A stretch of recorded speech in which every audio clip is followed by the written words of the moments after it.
Hello everyone. I hope you all are doing good. Very good. चलिए, अभी तक हमने देखा इनकम टैक्स। कहाँ देखा इनकम टैक्स? अभी तो ओवरव्यू ही देखा है भाई। तो अभी हमने देखा है सिर्फ ओवरव्यू ऑफ इनकम टैक्स, या कहिए ओवरव्यू ऑफ टैक्सेशन भी कह सकते हैं, क्योंकि हमने थोड़ा बहुत जीएसटी का पोर्शन भी इसमें देख लिया था, जिसमें हमने क्या देखा, हिस्ट्री देख ली। वैसे तो कुछ चीजें दोबारा भी कराएंगे। हिस्ट्री देखी, अथॉरिटीज देखी, एडमिनिस्ट्रेशन देखा, इनसाइड द एक्ट भी देख लिया। बट आज हम फिर से अपना इनकम टैक्स जब शुरू करेंगे तो इनमें से कुछ चीजें देख लेंगे हिस्ट्री छोड़ के, क्योंकि हिस्ट्री तो कितनी भी देख लो यार, पढ़ाते पढ़ाते कहीं तक पहुंच जाओ। ठीक, चलिए अब एक कुछ चीजें, कुछ क्या, बस एक बेटा इंपॉर्टेंट चीज देख लेते हैं कि इनकम टैक्स का जो हमारा पेपर है 50 नंबर का है, 50 + 50 आउट ऑफ टोटल 100। पेपर तो ज्यादा का भी आता है, खैर इसकी प्लानिंग फिर कभी बाद में समझेंगे। अभी हमें देखना है कि हमें इनकम टैक्स केस में क्या पढ़ना है। हमें पढ़ना है बेसिक्स, एक हमें पढ़ना है हेड्स ऑफ इनकम। अभी पता चलेगा बेटा क्या चीज है। और एक हमें पढ़ना है total income and tax liability.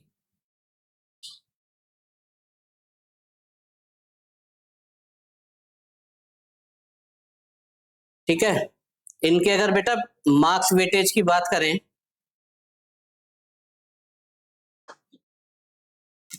ये चीज आप समझ लो, ये हमें पता होना चाहिए हमारा एग्जाम बुक के किस पोर्शन में से कितना आ रहा है। हम तो सारा कुछ ही आपको बता ही देंगे, हमारा काम ही है आपको बताना, लेकिन आपको अपनी प्रायोरिटीज खुद ही सेट करनी है। तो कोशिश ये करना है कि प्रायोरिटी पूरा सिलेबस हो, छोड़ना कुछ नहीं है, लेकिन फिर भी हमें पता होना चाहिए। एटलीस्ट इससे हमें ये तो पता होगा कि हम just before 1 day of the exam, exam से जस्ट एक दिन पहले जो रिवीजन करना है, टाइम अगर कम है तो पहले कौन सा रिवाइज करना है, इतना तो पता चलेगा इससे।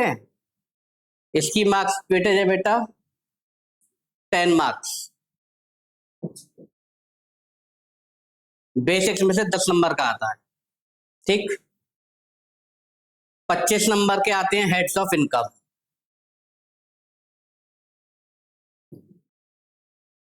और 15 नंबर का आता है हमारा total income and tax liability, और you can call it others. Others इसलिए कि 2 के बाद तीसरा अदर्स ही हो जाता है जो बच गया कोर्स में, क्योंकि बेसिक पढ़े बिना बेस ही नहीं होगा तो इमारत कैसे खड़ी होगी। तो बेसिक इसलिए पढ़ने हैं। Main part heads of income, marks weightage से भी पता चल रहा है, मेन यही है आपके कोर्स में, not in income tax act but in your course heads of income मिलता मेन आइटम। अब जो बच गया वो अदर्स में ही है, लेकिन इसको यहाँ पे नाम दिया है बुक में आपके इंस्टीट्यूट ने total income and tax liability. अब इसमें हम एक चीज और देखते हैं, दिखा देता हूं, उसका रीजन भी बताऊंगा दिखाने का।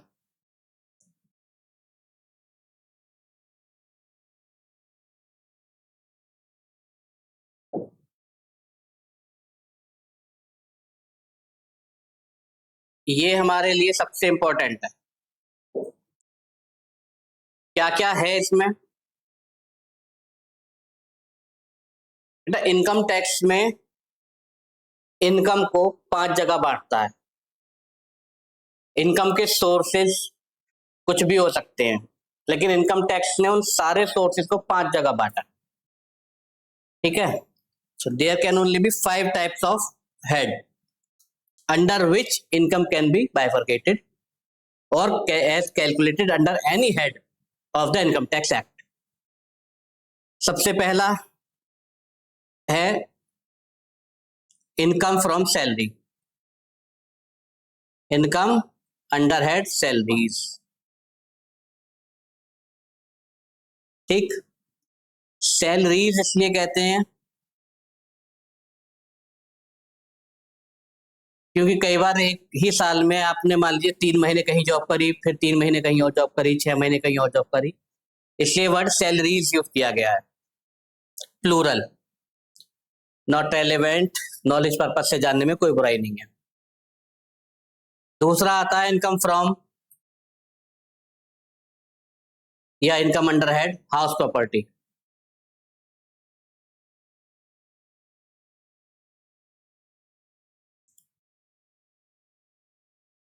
इनकम फ्रॉम हाउस प्रॉपर्टी बेटा बोलते हैं रेंटल इनकम के लिए।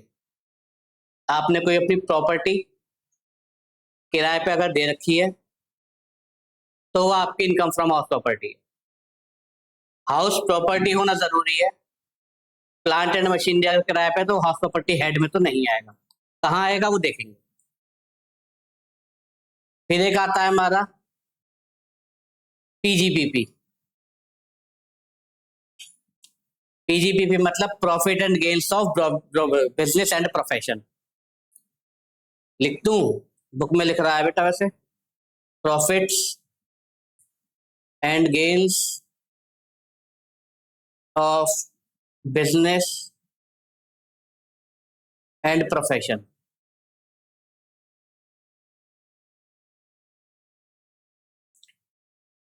सब पता चल रहा है। बिजनेस तो पता ही है सबको, बिजनेस प्रोफेशन जैसे हम लोग आप लोग जब आप लोग भी क्वालिफाई हो जाएंगे you will be counted professionals. Profession की डेफिनेशन लाते भी जब आप अपना कोई स्किल यूज कर रहे हैं, टेक्निकल स्किल, ठीक है, उसे प्रोफेशन कहते हैं। कोई भी service provider having particular kind of knowledge in any field से प्रोफेशन कहा गया।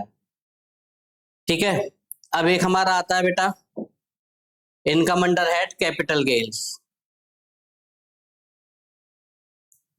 Income under head capital gains का मतलब है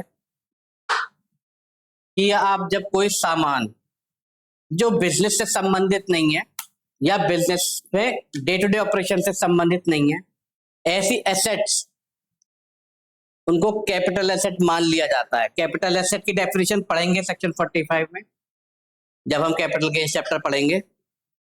फिलहाल बस आप इतना ही समझिए, प्रॉफिट और loss on sale of a fix asset is taxable under head capital gains. अब उसके बाद जो बचा हमारा, इन चारों इनकम्स को छोड़कर जो भी इनकम आएगी, और अगर यदि वो इनकम इन चारों हेड में नहीं कंसीडर करी जा सकती तो वो करी जाएगी 5वें हेड में, अदर्स। जब कुछ नहीं है तो others, income from other source. इसके एग्जाम्पल्स हो सकते हैं बेटा saving bank interest,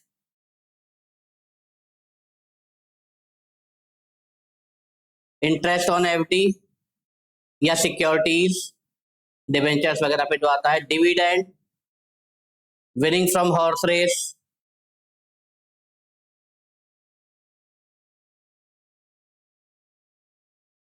lottery income. आप कुछ भी समझ लीजिए जो जो इन चार जगह नहीं आएगा वो यहाँ आ जाएगा। ठीक, चलिए ये क्लियर। अब चलिए इसमें एक बात यहीं पे बता देता हूं, ये जो हेड्स आपको बताए हैं, ये जो हेड्स आपको बताए गए हैं, यही है सेक्शन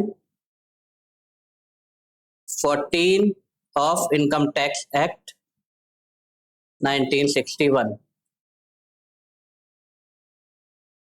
यही है सेक्शन 14 जो कहता है कि भाई कोई भी इनकम 5 हेड में विभाजित करी जाएगी। खैर अभी दोबारा भी आएगा, ये मतलब बता दिया, अब आगे दोबारा आएगा तो बहुत ज्यादा टाइम उस पर नहीं देंगे। चलिए अब खोलते हैं बुक। ठीक, अब हम बात करते हैं बेटा व्हाट इज अ टैक्स।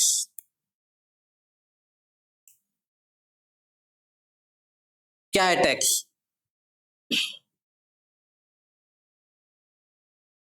हमने साल में 10 लाख रुपए कमाए, उस पर हमने इनकम टैक्स दे दिया, ये टैक्स है? जी नहीं, ये तो इनकम टैक्स है। आपने कोई सामान खरीदा जिसपे आपने जीएसटी पे किया और वो उस आदमी ने सरकार को पे कर दिया, क्या ये टैक्स है? ये जीएसटी है, goods and services tax act. मैं पूछ रहा हूं टैक्स क्या होता है? What is a tax? Tax होता है बेटा जब कोई पैसा मैंडेटरीली गवर्नमेंट को पे करा जाता है। ठीक, देखिए पहली लाइन ये लिखी है,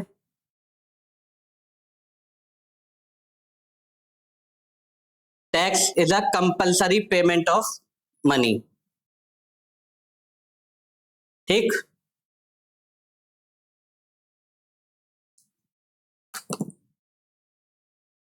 सेकंड,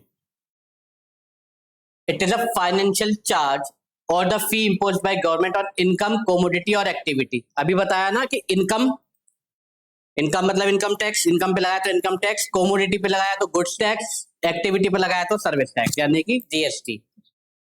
तो ये फाइनेंशियल चार्ज या फीस है जो गवर्नमेंट लगाती है अंडर आर्टिकल 265। देखेंगे अगर बुक में होगा तो, मैंडेट मतलब इंपॉर्टेंट नहीं है। ठीक, अब बात आती है बेटा लगाती क्यों है गवर्नमेंट इसको, क्या जरूरत पड़ रही है गवर्नमेंट को इसे लगाने की?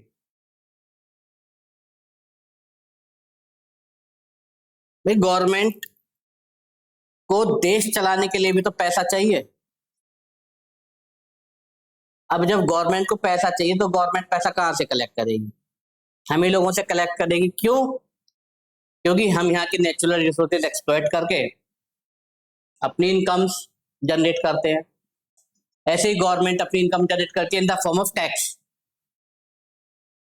Levied and imposed on us.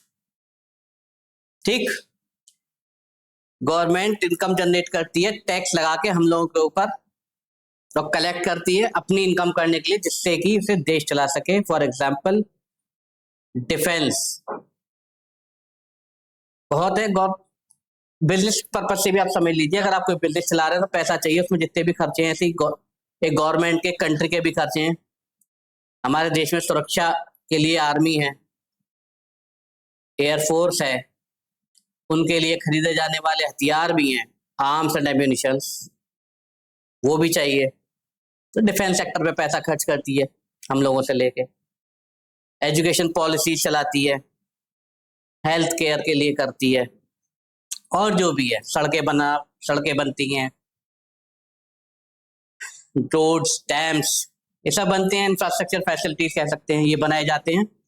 इनको कहते हैं uses why the tax has been imposed, reason behind the imposition. अब देखो एक बेटा छोटा सा फोटो बना हुआ है बुक में। ठीक, डायरेक्ट टैक्स, इनडायरेक्ट टैक्स के कंपोनेंट दिए हुए हैं। डायरेक्ट टैक्स, अब देखो बेटा टैक्सेशन के केस में जो डायरेक्ट टैक्स होगा वो जिस इंसान पे लगाया जाएगा वही उसको पे करेगा, यानी कि इनकम टैक्स, मेरी इनकम उस पर सरकार मुझसे ही टैक्स लेगी, आपसे नहीं लेगी। ठीक, आपकी इनकम उस पर सरकार टैक्स आपसे सीधे मांगेगी, मुझसे नहीं कहेगी कि इनसे टैक्स कलेक्ट करके मुझे दे दो, मुझसे नहीं कहेगी। ठीक, तो ये हो जाता है डायरेक्ट टैक्स। इसके एग्जाम्पल इनकम टैक्स सबसे बड़ा एग्जाम्पल जो हमें पढ़ना भी है, वेल्थ टैक्स ये बेटा अबॉलिश्ड हो चुका है। ठीक, ये हमें नहीं पढ़ना, जस्ट एन एग्जाम्पल आपको दे रखा है, पहले वेल्थ टैक्स भी होता था। सिक्योरिटीज ट्रांजेक्शन टैक्स, एसटीटी का पूरा नाम है बेटा securities transaction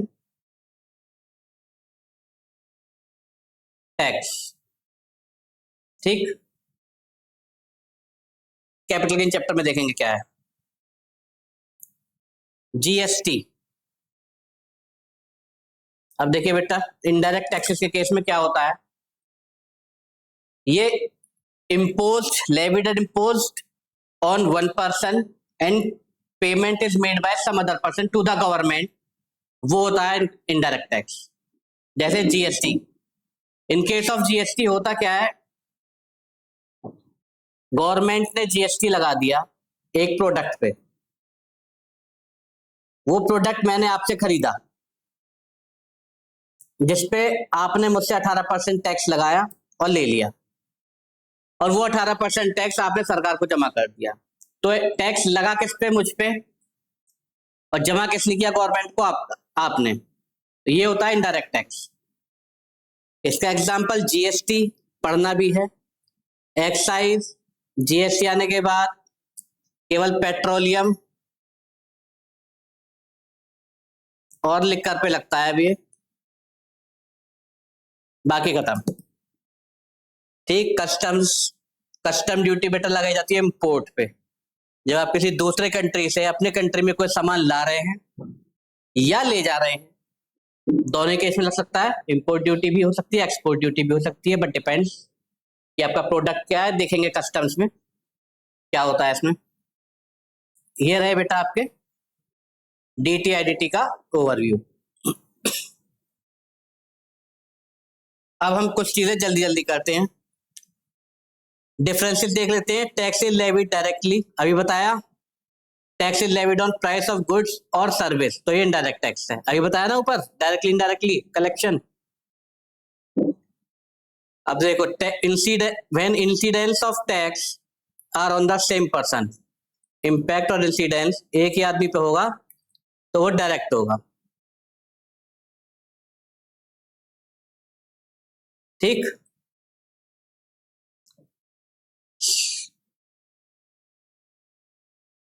tax is said to be indirect, ये इनडायरेक्ट है। When impact and incidence are on different person, मतलब कि लेगा कोई भरेगा कोई। लेविड ऑन इनकम और वेल्थ ऑफ द पर्सन, यानी कि income tax, wealth tax has been abolished, I have just told you 2 minutes before. Price of goods और सर्विस, यानी कि डायरेक्ट टैक्स किस पे लगता है, गुड्स और सर्विसेज के प्राइस पे। शिफ्टिंग, बस वही वाली बात है, सेम पर्सन डिफरेंट पर्सन वाली। मेरा टैक्स मैं भरूंगा, किसी और से नहीं भरवा सकता, तो मेरा टैक्स का जो बर्डन है शिफ्ट नहीं होगा, और इनडायरेक्ट केस के केस में ये बर्डन शिफ्ट हो जाता है। ठीक,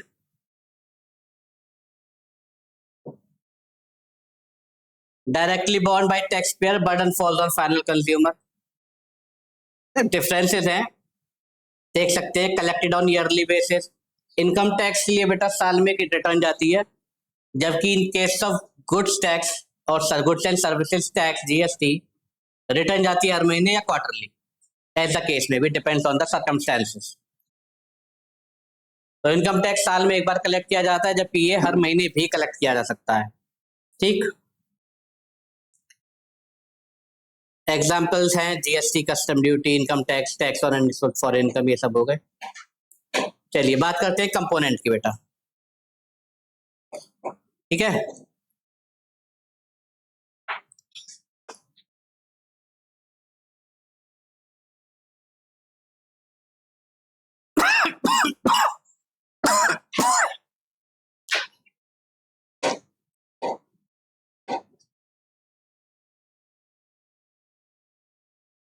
जल्दी से देख लेते हैं, कर लीजिएगा नोट, बहुत ज्यादा इंपॉर्टेंट नहीं है पर पता तो होना ही चाहिए। क्या क्या है इनकम टैक्स एक्ट,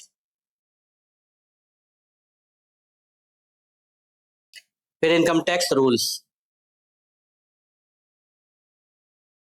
ठीक,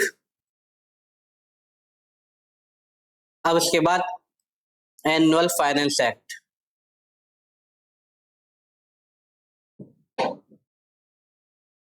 इसके बाद आता है बेटा नोटिफिकेशंस,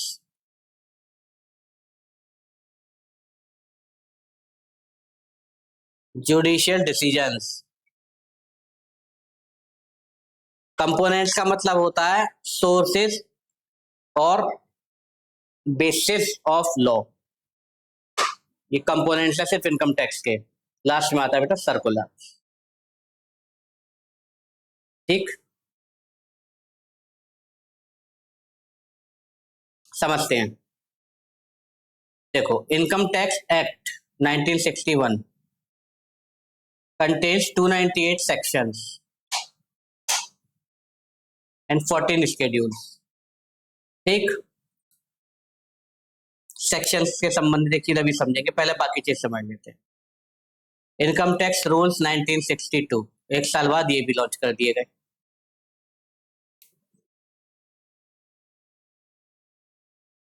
ठीक, इसमें भी कोई दिक्कत नहीं।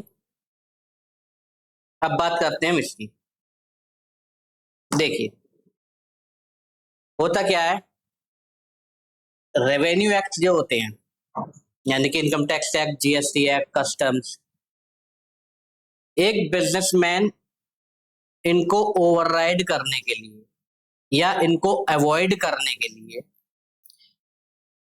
50-50 तरह की तिगड़म लगा देता है, जिससे लॉ के अंदर रह के भी टैक्स की चोरी हो जाती। ठीक है, ऐसे बहुत सारे केसेस हैं जिसकी वजह से इनकम टैक्स मैसिवली बिजनेसमैनों ने गायब कर दिया, और टैक्स प्लानिंग को खत्म करने के लिए हर साल फाइनेंस एक्ट के थ्रू उस loop hole of income tax act को बंद किया जाता है। तो हर साल फरवरी में बजट पेश होता है, उसी के साथ पेश होता है बेटा finance bill. Finance bill budget का एक पार्ट समझो आप, वो होता है। अब क्या होता है, जब फाइनेंस बिल वहां रख दिया जाता है, उस फाइनेंस बिल को संसद के दोनों सदन अप्रूव करते हैं। जब वो वहां दोनों सदनों से अप्रूव हो जाता है, मान लीजिए एक फाइनेंस एक्ट में 150 अमेंडमेंट डाली, उसमें से 147 अप्रूव हुई, 3 रोक ली। ठीक, लेकिन 147 को लेके कि ठीक है आप इसको करो पास, वो दोनों सदनों से पास हो गया। उसके बाद उसे प्रेसिडेंट की अकॉर्ड मिल गई, यानी कि प्रेसिडेंट ने भी अप्रूव कर दिया, तब वो फाइनेंस बिल बन जाता है finance act. Income tax act as amended by the relevant finance act. Finance act के केस में होता क्या है बेटा, हर साल जब फरवरी में केस ये आता है, ठीक, जब फाइनेंस एक्ट फरवरी में आता है, जैसे मान लीजिए 2024 में आया, 24 में तो खैर 2 बार आया था, गवर्नमेंट हुई थी, आप 25 का देख लीजिए या 23 का देख लीजिए।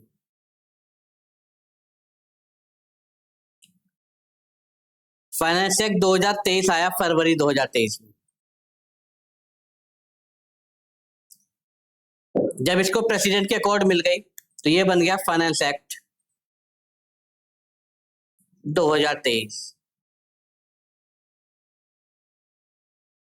Amendment, sorry not amendment, accord of president मिलने के बाद, प्रेसिडेंट की अकॉर्ड, प्रेसिडेंट की रजामंदी, कंसेंट मिलने के बाद ये बन जाता है बेटा इनकम टैक्स एक्ट। इसे ऐसे कहते हैं एज अमेंडेड बाय फाइनेंस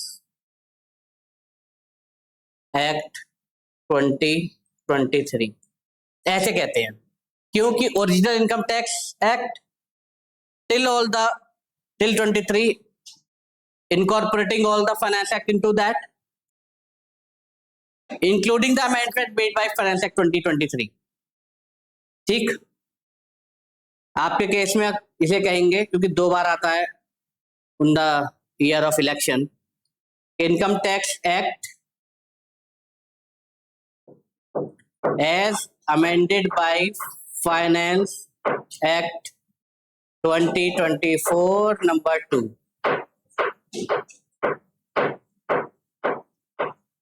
ऐसे, क्योंकि इस बार 2 आते हैं। फाइनल नंबर 2 का मतलब है कि पहले वाली जिस पे अकॉर्ड आ चुकी है प्रेसिडेंट की, जो एक्ट बन चुका है, वो भी सारे अमेंडमेंट उसमें इनकॉर्पोरेट कर दी गई इनकम टैक्स एक्ट में। उसके बाद जब गवर्नमेंट बन जाती है तो वो सारे चेंजेस, अमेंडमेंट्स, इनकॉर्पोरेट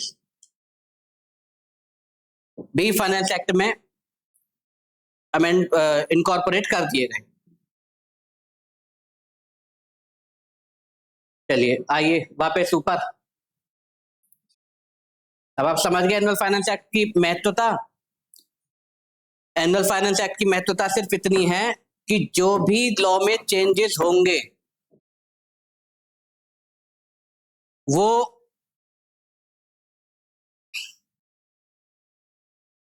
जरा पानी भिजवाना। प्यास तो सबको लगती है ना यार। लॉ में जो भी चेंजेस होंगे एवरी ईयर फाइनेंस एक्ट के तहत, फाइनेंस एक्ट के थ्रू उनको इनकम टैक्स एक्ट में इनकॉर्पोरेट कर दिया जाता है। ये इंपॉर्टेंस है फाइनेंस एक्ट की, एनुअल फाइनेंस एक्ट की। हर साल इसमें रेट्स भी बता सकते हैं, क्योंकि भाई 1961 में जब आया तब पता चला 2000-3000 रुपए की इनकम के बाद टैक्सेबिलिटी थी। आज वही टैक्सेबिलिटी शायद 1 लाख से ऊपर हो, देखेंगे आगे। मतलब 5 लाख है, इसमें भी 2 रिजर्व है, वो देखेंगे आगे। ठीक है,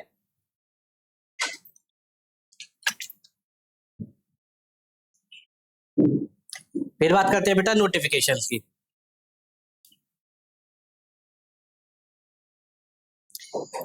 नोटिफिकेशंस क्या होती हैं? नोटिफिकेशंस के थ्रू भी लॉ इनकॉर्पोरेट करा जाता है, प्रोवाइडेड नोटिफिकेशन जारी करने की पावर उस पर्टिकुलर एक्ट में दी गई हो। ठीक है, तो इनकम टैक्स में भी दी गई है, देखेंगे आगे कहां पे। तो नोटिफिकेशंस के थ्रू नोटिफिकेशंस जारी करी जाती हैं ऑफिशियल गैजेट में। ठीक है,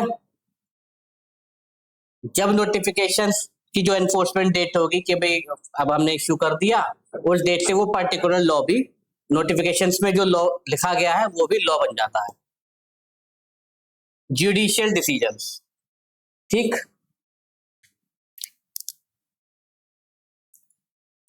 कई बार क्या होता है, किसी पर्टिकुलर आइटम्स को लेके डिपार्टमेंट कहता है, यानी कि income tax assessing officer, last class में बताया था सेशन में, AC DC, ITOR 3 assessing officer. Assessing officer कहता है कि भाई ये इनकम आपकी टैक्सेबल है। हम कहते हैं कि नहीं भाई ये हमारी टैक्सेबल नहीं है, इनकम टैक्स एक्ट के हिसाब से टैक्सेबल नहीं है। तो जब ये कन्फ्लिक्ट अराइज होता है, बात पहुंच जाती है कोर्ट में, और कोर्ट में जाने के बाद जो भी डिसीजन आता है वो भी लॉ बन जाता है। That also becomes judicial decision becomes law. Last class में मैंने आपको बताया था ओवरव्यू में कि ITAT CIT अपील्स तक क्वेश्चन ऑफ फैक्ट्स होता है, उसके बाद क्वेश्चन ऑफ लॉ होता है। हाई कोर्ट की जो बाइंडिंग अथॉरिटी है उसकी सारे सबऑर्डिनेट कोर्ट उसके जुरिसडिक्शन में जो आते हैं वो सब उसके डिसीजन से बाउंड है। सुप्रीम कोर्ट तो खैर supreme apex court of India, उससे तो पूरा कंट्री ही बाउंड है, प्रोवाइडेड कि कोई अमेंडमेंट डालकर उसको खत्म ना किया जाए। लाल देखते हैं बेटा सर्कुलर्स। अभी मैंने आपको जब एनुअल फाइनेंस एक्ट के बारे में मैं बता रहा था, मैंने आपसे कहा कि 150 अमेंडमेंट्स में से 147 अप्रूव कर दी, 3 छोड़ दी। अब वो 3 जो अमेंडमेंट्स छोड़ी गई वो छोड़ी इसलिए गई कि जब बजट फाइनेंस बिल पार्लियामेंट में, संसद में पेश होता है तो अपोजिशन भी वहां बैठा होता है। हाँ, आजकल तो खैर 10 साल से तो अपोजिशन भी ऐसा ही है, पर जो भी है बचा कुचा वो उसमें हाय हल्ला मचाते हैं। जब वो हाय हल्ला मचता है तो फिर ये नौबत आ जाती है कि चलो ठीक है 150 में से आपको 3 पे इश्यू है, बाकी 147 को तो आप अप्रूव कर रहे हो, उसको कर दो, बाकी 3 देखेंगे। उस केस में क्या होता है, डिपार्टमेंट फिर इसको एनालाइज करता है दोबारा से। ठीक है, just an example, department analyse करेगा इश्यूज को और फिर कुछ टाइम बाद उस पर्टिकुलर पॉइंट को रिजॉल्व करके, इश्यू को रिजॉल्व करके एक सर्कुलर निकालेगा। That circular is also law, but उस सर्कुलर की बेटा एक बड़ी खास बात होती है ये सर्कुलर जो होते हैं ये डिपार्टमेंट के ऊपर तो बाइंडिंग नेचर के होते हैं, डिपार्टमेंट तो इनसे बाउंड है, मगर एसएससी इससे बाउंड नहीं है।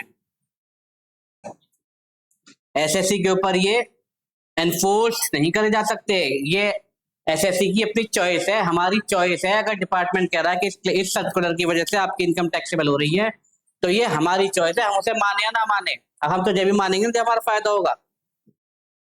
ये होता है बेटा सर्कुलर। ठीक, चलिए आइए बुक पे आते हैं, रीडिंग कर लें इसकी छोटी सी। चलिए, इनकम टैक्स एक्ट 1 अप्रैल 1962 1 अप्रैल 1962 से एप्लीकेबल हुआ है। 1 अप्रैल 1962 असेसमेंट ईयर लिख लो बेटा इसको। Contains 298 sections 14 schedules. 298 सेक्शंस में बेटा एक चीज इसमें लिख रही है, यहाँ पे आप साइड में चाहो तो लिख लो। सबसे ऊपर होता है सेक्शन, फिर होता है सबसेक्शन, फिर होता है क्लॉज, फिर होता है सब क्लॉज, इसके नीचे होते हैं एक साथ कुछ भी हो सकता है इनमें से आइटम्स, सब आइटम्स, तो हो सकता है भी अगर आइटम आ जाएगा तो ये आ जाएगा। प्रोवाइडो, एक्सप्लेनेशन।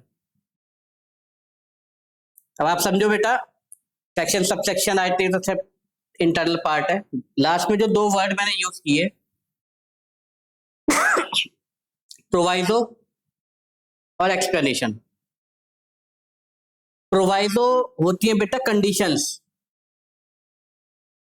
कि फलाना शर्त आप कंप्लीट करोगे इस सेक्शन के अंडर में, तो आप इस सेक्शन का बेनिफिट ले सकते हो, या किसी भी सेक्शन के अंदर ये आप काम करेंगे लेकिन शर्त ये है, उसे कहते हैं प्रोवाइडो।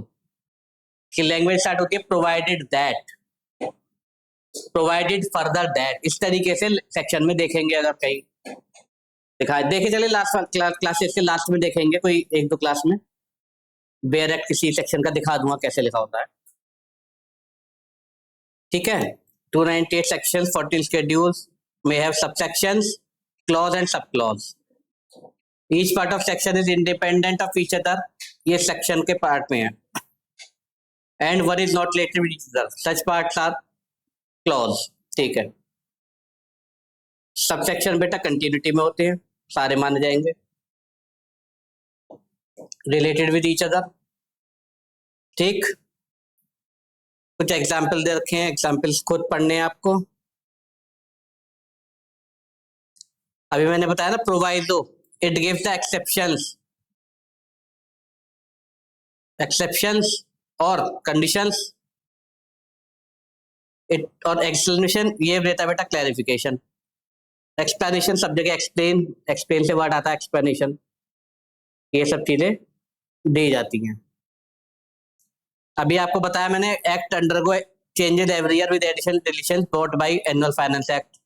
ठीक, हर साल बजट के साथ में फाइनेंस बिल पेश करके करा जाता है, ये भी बताया। Finance bill finance minister introduce करते हैं।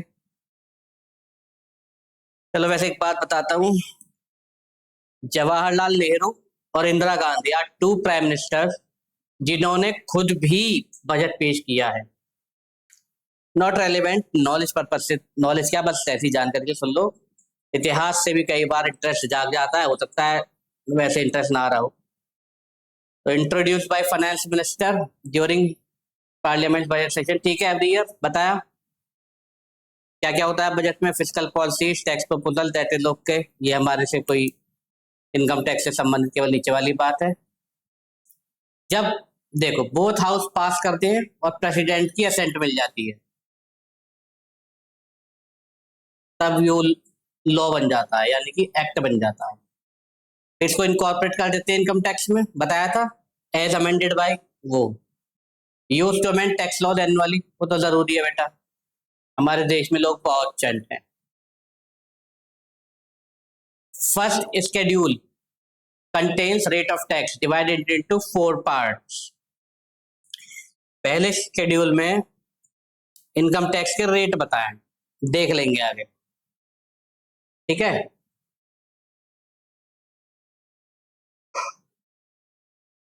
रेट्स क्या है देख लेंगे आगे।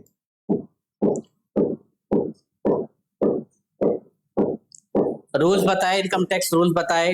सीबीडीटी एडमिनिस्ट्रेटिंग अथॉरिटी सीबीडीटी बनाती है इनको, सीबीडीटी एडमिनिस्टर करती है। डायरेक्ट टैक्स लॉस के इम्प्लीमेंटेशन में काम आते हैं। बेटा देखो रूल्स का फायदा क्या होता है टैक्स के साथ, किसी भी लॉ के साथ, कोई भी लॉ, कोई भी एक्ट, कंपनीज एक्ट हो, इनकम टैक्स एक्ट हो, इसके जब आप एक्ट वाले पार्ट को पढ़ेंगे तो वहां आपको ना प्रोसीजरल पार्ट नहीं बताता है, वो बस बताता है कि भाई prescribed authority as may be prescribed, इस टाइप के वर्ड्स यूज करे जाते हैं। तो वो प्रिस्क्रिप्शन यानी कि प्रोसीजरल पार्ट वो सब रूल्स में कंटेन करता है, रूल्स में बताते हैं क्या प्रोसीजर फॉलो करना है किसी पर्टिकुलर सेक्शन की रिक्वायरमेंट को फुलफिल करने के लिए, ये होता है, ठीक है। जैसे एग्जांपल दे रखा है, section 32 of the act allows depreciation as a deduction as per the rate prescribed. अब रेट कहाँ प्रेस्क्राइब्ड है? रूल 5 में। ये है सब रूल, रूल के अंदर सब रूल होता है कुछ नहीं, बाकी प्रोवाइजर एक्सप्लेनेशन वहां भी हो सकते हैं। नोटिफिकेशन, बेटा पॉइंट बी देखो आप, issuing authority central government under powers conferred by the income tax act. जब इनकम टैक्स एक्ट ने पावर कन्फर्ड कर रखी है सेंट्रल गवर्नमेंट को तभी नोटिफिकेशन दे सकती है, अदरवाइज नहीं दे सकती थी अगर नहीं होती तो। ये बताया था ना कि एक्ट के तहत ही होनी चाहिए notification as a part of subordinate legislation, यानी कि एक्ट के तहत जो बनाया गया कानून है उस कानून के तहत ही उसका एक हिस्सा है, ठीक है। और क्या, सर्कुलर के बारे में मैंने एक चीज बताई थी, binding on department not on necessary, लेकिन नोटिफिकेशन के केस में ऐसा नहीं है। Notification is law in itself and is binding on both the department and the SSC, यानी कि हम। Circular to address specific programmes and clearing doubts regarding provision of law, the CBDT issues circulars, ठीक। और इसमें देखिए binding nature बताया हुआ है, not on SSC, but SSC can rely on beneficial circulars.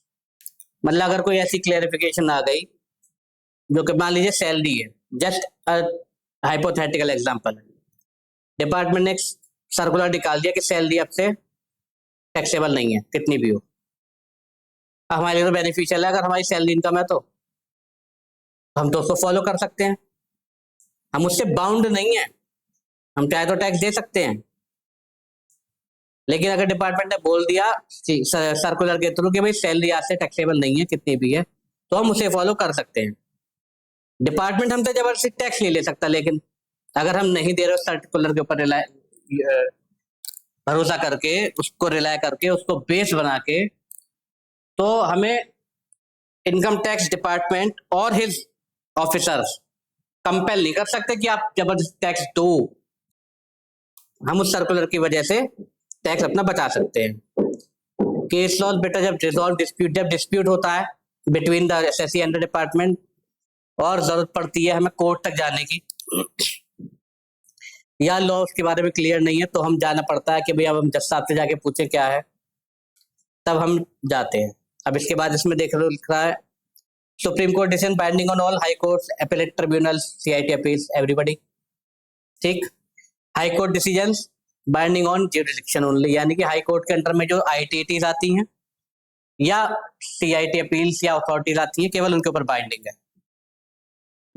Supreme court का आदेश हो गया तो फिर हाई कोर्ट की जजमेंट नलिफाई हो जाती है। नलिफाई मतलब have no relevance.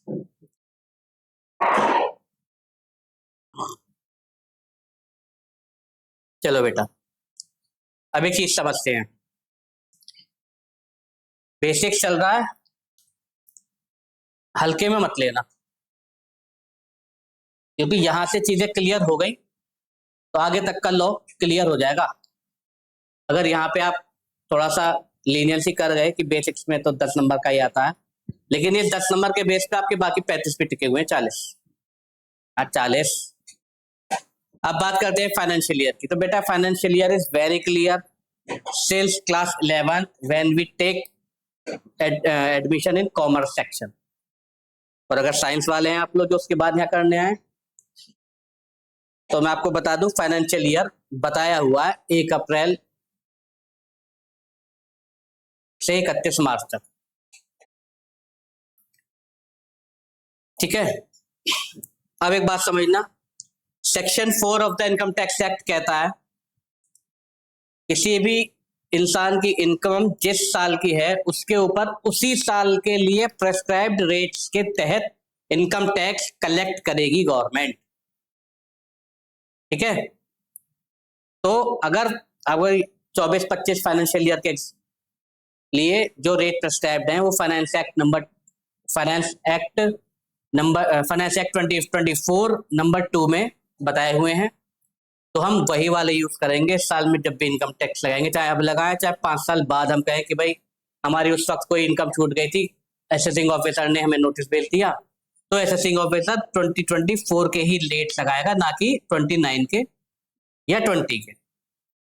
Relevancy is very important.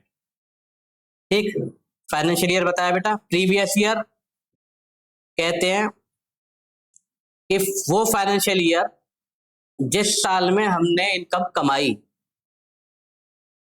ठीक है, वो फाइनेंशियल ईयर जिस साल में हमने इनकम कमाई उसे कहते हैं प्रीवियस ईयर। तो आप कह सकते हो कि financial year can be previous year, लेकिन इनकम टैक्स में उसको प्रीवियस ईयर के वर्ड के कह के यूज किया है। अब बात करते हैं कि ये डिफरेंस क्यों आया। डिफरेंस इसलिए आया बेटा कि प्रीवियस ईयर कह के केवल उस ईयर की बात होती है कि हम फलाना प्रीवियस ईयर की बात कर रहे हैं, जबकि फाइनेंशियल ईयर के केस में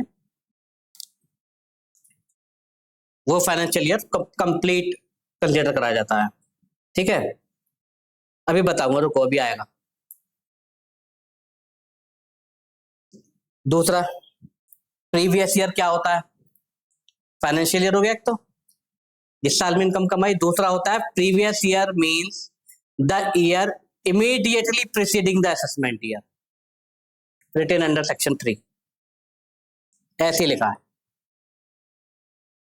हाँ, थोड़ा सा हाँ अजीब है कि असेसमेंट ईयर से जस्ट पहले वाला ईयर प्रीवियस ईयर लिखा है, तो लिखा है, क्या कर सकते हैं। अब आते हैं सेक्शन 2 सबसेक्शन 9, असेसमेंट ईयर। होता क्या है बेटा, किसी साल में आपने जो इनकम कमाई, जो भी आपने इनकम कमाई, उस इनकम को टैक्स कराने के लिए पहले पूरे साल की इनकम हो तो जाए तभी तो टैक्स करेंगे। लेट से 1 अप्रैल 2024 से 31 मार्च 2025 तक आपने 10 लाख रुपए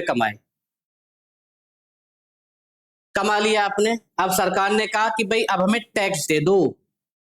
आप अपने पिछले साल के पूरे 10 लाख में से देख लो कितने आपके खर्चे हैं, कितने आपके इनकम टैक्स एक्ट के हिसाब से टैक्सेबल है, कितने नहीं है। ये आप आराम से 25-26 फाइनेंशियल ईयर में कैलकुलेट करो और विद इन ड्यू डेट उसका टैक्स पे कर दो। ड्यू डेट्स पढ़ेंगे सेक्शन 139 में जब आएगा। फिलहाल इंपॉर्टेंट ये है कि मानो पूरा साल ही दे रखा है, तो 25-26 में आप उस पर कैलकुलेशन करके टैक्स दे दो। तो जिस साल में वो इनकम को एसेस किया जा रहा है कि कितना टैक्स लगना चाहिए, उस साल को बोलते हैं बेटा असेसमेंट ईयर। ठीक, दोबारा बताता हूं। 24-25 में जो कमाया आराम से कमा लो, गवर्नमेंट नहीं कहती कि आप पहले ही मुझे बताओ। वो कहती है जब पूरा साल आपने कमा लिया, अब 25-26 फाइनेंशियल ईयर शुरू हो चुका है, अब आप अपने पिछले साल में जो कुछ आपने कमाया उसकी इनकम को कैलकुलेट कर लो, उसमें से सारे खर्चे माइनस कर लो और उस पर टैक्स लायबिलिटी निकाल के जो भी टैक्स बनता है उसे हमें दे दो। तो उस फाइनेंशियल ईयर को कहते हैं बेटा असेसमेंट ईयर। ठीक है, इस पूरे प्रोसेस को कहते हैं असेस्ड इनकम असेस करना, और जिस साल में बैठ के हम कर रहे हैं उस साल को कहते हैं असेसमेंट ईयर, और उसी असेसमेंट ईयर से जस्ट एक पहले वाला साल होता है प्रीवियस ईयर। बहुत बढ़िया, अंडर सेक्शन 3 बिल्कुल। और under section 2 subsection 9 assessment year. ठीक, असेसमेंट ईयर की एक खास बात है बेटा, assessment year will always start on April 1 and will end on 31st March। हमेशा 1 अप्रैल को शुरू हो जाएगा और 31 मार्च को खत्म हो जाएगा। अब इसका रेलेवेंस बताता हूं। रेलेवेंस इसका ये है, लेट से आप 18 साल के हो गए, आप सीए में बन गए। Now you are a certified accountant, CMA cost and management accountant और चार्टर्ड और कंपनी सेक्रेटरी, आप बीटेक इंजीनियर कुछ भी आप बन गए। बनने के बाद आपने कहा चलो हम बिजनेस करते, कंपनी बनाते। आपने कंपनी इनकॉर्पोरेशन शुरू करा, मान लो आपने जून अटेम्प्ट पास कराया तो अगस्त में आपका रिजल्ट आया, सितंबर में डिग्री दी, अक्टूबर में आपने कंपनी बनाई। अक्टूबर में कंपनी बनाई, वो कंपनी आपकी बनके तैयार हुई 31 अक्टूबर को। ठीक है, 2024।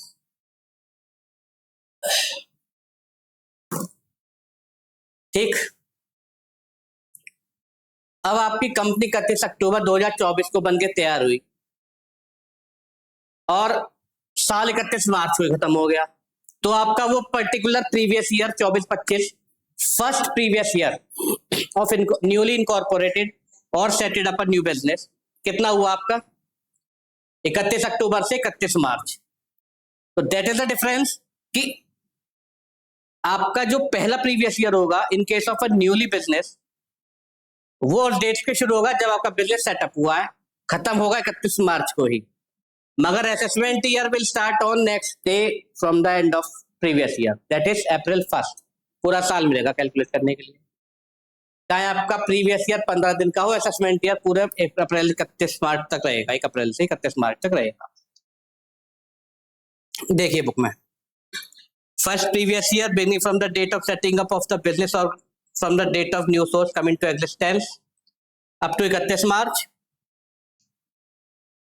ठीक, therefore first previous year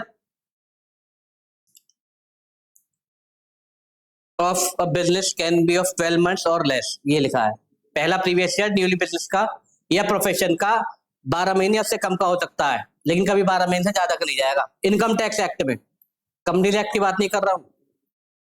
mark my words, I am not talking about companies act.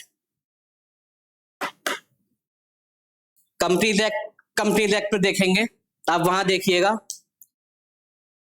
और इनकम टैक्स एक्ट में तो ये कहता है ये कि भैया हमारा पीरियड 12 महीने से ज्यादा का नहीं हो सकता एक फाइनेंशियल ईयर। ये आप कंपनीज एक्ट वाले बता देंगे कब हो सकता है ज्यादा। ठीक,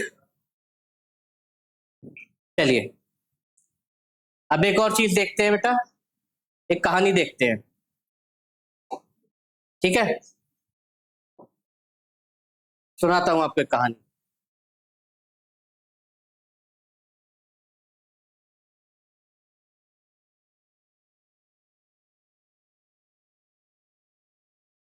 चलिए कहानी की बात करते हैं। कहानी कहती है बेटा, आपको मैं एक इतिहास बताता हूं। लॉन्ग टाइम बैक, मुझे भी याद नहीं है कब, क्योंकि मैंने 2-3 साल पहले इसके बारे में थोड़ा सा पढ़ा था। ईयर तो मुझे याद नहीं है, पर हाँ शायद 1498 या 92 में वास्को डी गामा आए थे, तो उससे पहले की बात है।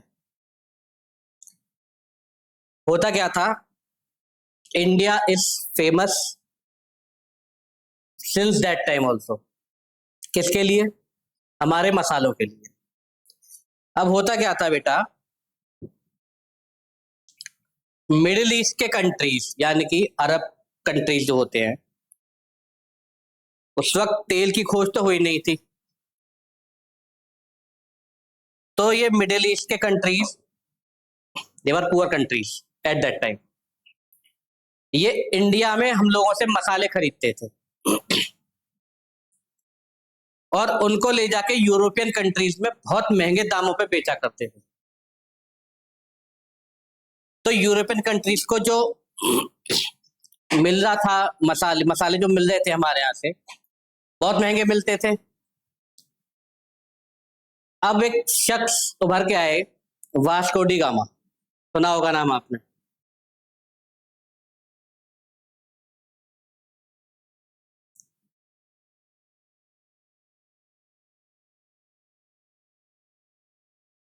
ठीक, वास्को डी गामा ने सोचा कि मैं क्यों ना जहां से मसाले आते हैं वहां का मैं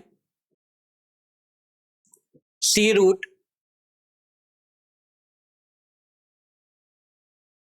ढूंढूं।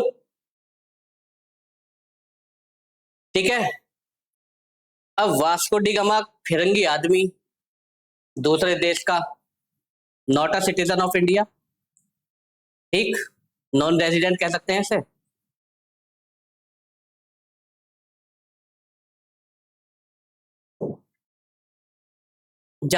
इसने जहाज में बैठ के सी रूट ढूंढा इंडिया के लिए, ढूंढ भी लिया और ये पहुंच गया। यहाँ आके इसकी नीयत खराब हुई और इसने सोचा कि क्यों ना मैं मसाले का बिजनेस खुद ही यहाँ से शुरू कर दूं, और इसने एक एओपी या बीओआई बनाई, ठीक, सिर्फ मसाले के बिजनेस के लिए।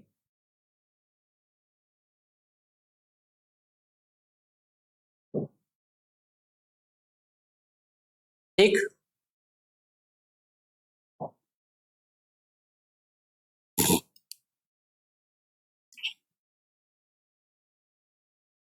अब बिजनेस करना था, इन्हें प्रॉपर्टी भी चाहिए थी। अब क्योंकि ये फिरंगी थे, अपने नाम से ले नहीं सकते थे, तो इन्होंने बिजनेस के नाम से प्रॉपर्टी ली, और जब चले तो इन्होंने वो प्रॉपर्टी ट्रांसफर कर दी, क्योंकि अब इन्हें जाना था।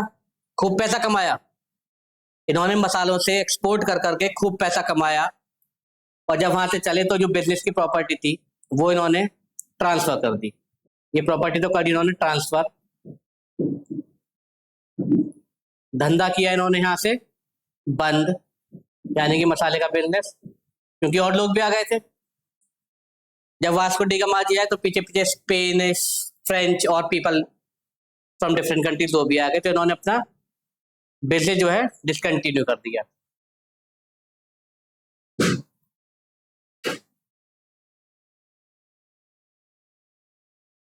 और इसको करके यहाँ से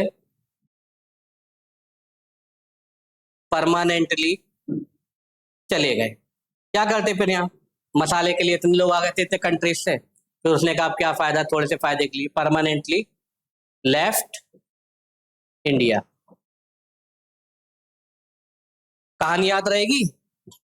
वास्को डी गामा जो कि एक नॉन रेजिडेंट है, उन्होंने इंडिया में शिप रूट ढूंढा, सी रूट, क्योंकि पहले केवल रास्ते का था। इंडिया के लगे हुए नेबर कंट्रीज में मिडिल ईस्ट आता है, उसके बाद फिर जहां पे मिडिल ईस्ट खत्म होता है वहां पे यूरोप शुरू होता है। मैप में पढ़ा होगा आपने 5th क्लास में अपनी ज्योग्राफी में।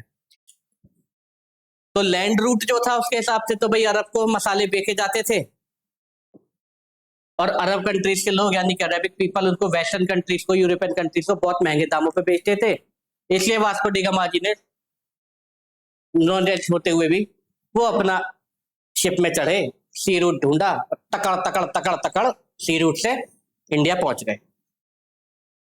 रास्ता ढूंढा, यहाँ आके जब देखा कि मसाले यहाँ इतने सस्ते हैं और हम इतने महंगे खरीद रहे हैं, उनकी आंखों में अंकल स्क्रूज की तरह डॉलर के साइन बने, और जैसे ही वो साइन बने उन्होंने तुरंत ही यहाँ पे बिजनेस करने के लिए एओपी बीओआई फॉर्म कर दी। अब बिजनेस करते हैं, प्रॉपर्टी भी खरीदते हैं, खूब चला बिजनेस। अब आया बिजनेस बंद करने का नंबर, तो उन्होंने क्या काम करा, उन्होंने जो बिजनेस की प्रॉपर्टीज थी वही ट्रांसफर करी। हाँ, खरीदी थी तो बेची भी। बिजनेस करा बंद, और परमानेंटली इंडिया छोड़कर चले गए। याद रहेगी कहानी। अब इसका रेलेवेंस समझते हैं। नहीं नहीं, इनकम टैक्स से कोई मतलब नहीं है, ये तो बस ऐसी कहानी सुनाई है, इसका रेलेवेंस आप समझेंगे। मैंने आपको बताया कि प्रीवियस ईयर की जो इनकम होती है that is taxed in assessment year. ठीक, ये बताया ना।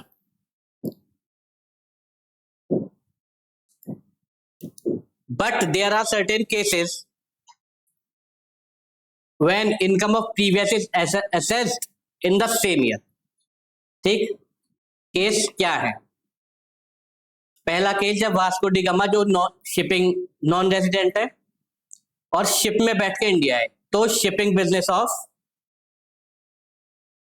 Non resident. देखो बेटा, एक बुक में इतना ही लिख रहा है, ठीक है। मैं इसका सेक्शन 172 में क्या लिख रहा है वो सब पढ़ा हूं, मुझे नहीं लगता कि जरूरत है, क्योंकि आपके स्टडी मेटेरियल में ही नहीं है। एक लाइन लिखी हुई है, उतना ही बहुत है।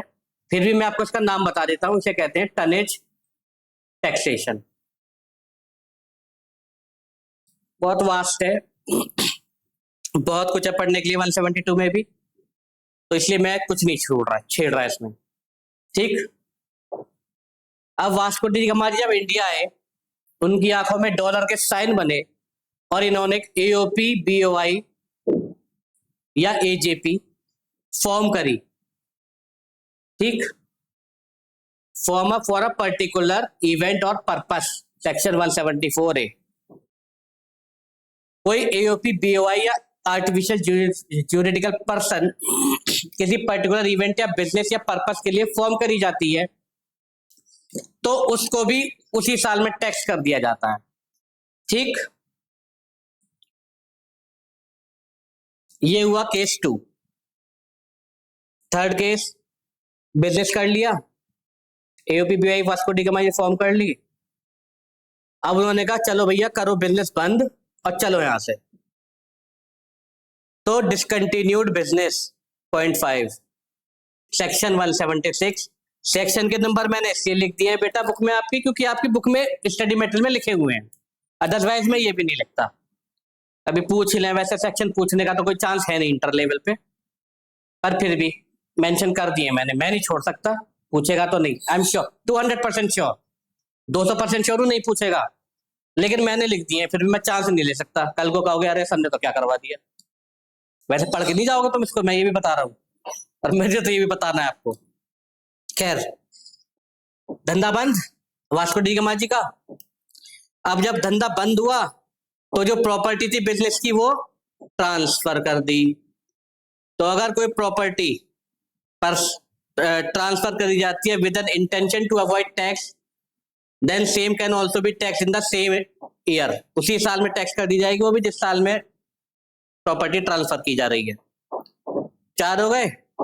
5वां क्या हुआ? धंधा बंद, प्रॉपर्टी ट्रांसफर। चलो भैया वापस परमानेंटली चले गए, तो person leaving India under section 174, person living India permanently कर लो बेटा ऐसे।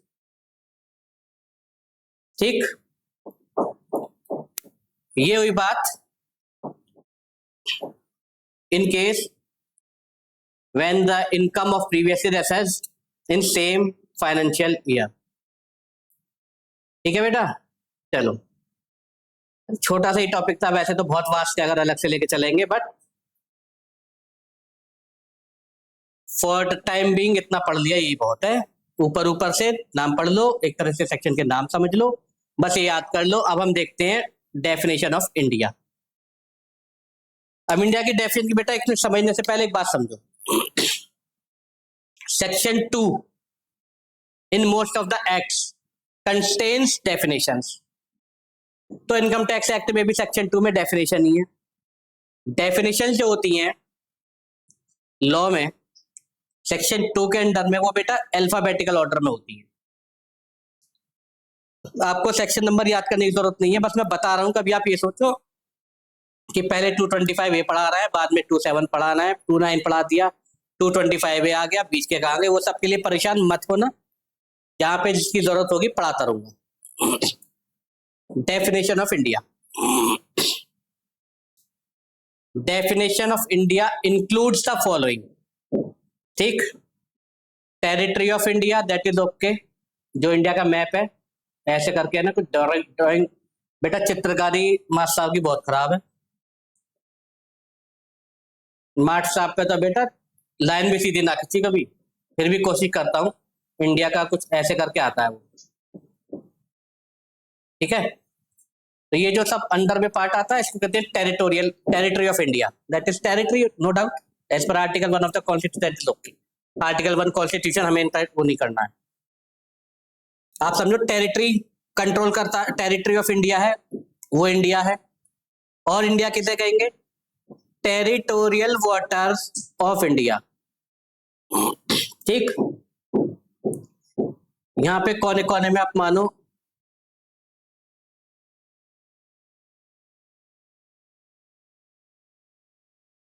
ये हल्का हल्का सा कुछ पार्ट दूर तक, यहां तक, ये मानो बेटा कि ये टेरिटोरियल वाटर्स है, क्या होते हैं, अप टू 12 नॉटिकल माइल्स तक, ठीक। ज्यादा उस पर वो नहीं करना बेटा फोकस, ऐसी चीजें नहीं पूछेगा ये, फिर भी डेफिनेशन पता होनी जरूरी है।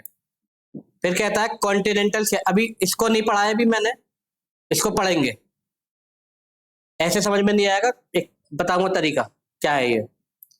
कॉन्टिनेंटल शेल्फ कहता है बेटा यहां तक कोई द्वीप भी आ रहा है अगर कॉन्टिनेंट, दैट इज ऑल्सो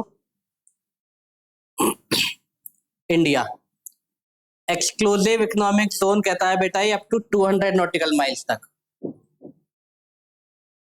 इसके बाद भी कहीं तक पानी है कि यहां तक तो इंडिया ही माना जाएगा,